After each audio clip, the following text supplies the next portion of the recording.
ఎర్రవారిపాలెం మండలంలోని చింతకుంట గ్రామంలో ఓ ఉపాధ్యాయుడు విద్యార్థిని చితకబాదిన ఘటన శుక్రవారం చోటు చేసుకుంది.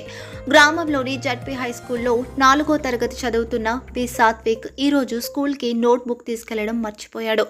నోట్బుక్ తీసుకురాలేదని టీచర్ భాస్కర్ నాయుడు విద్యార్థిని క్రూరంగా శరీరమంతా వాతులు పడేలా చితకబాదారని విద్యార్థి తల్లిదండ్రులు హరిబాబు, రేవతి ఆవేదన వ్యక్తం చేశారు. ఇలాంటి వారిపై విచారించి కఠిన చర్యలు తీసుకోవాలని పోలీసు వారిని వేడుకుంటున్నాము. ఈ అరుణారెడ్డి, మహిళా శక్తి ఆర్గనైజేషన్, తిరుపతి.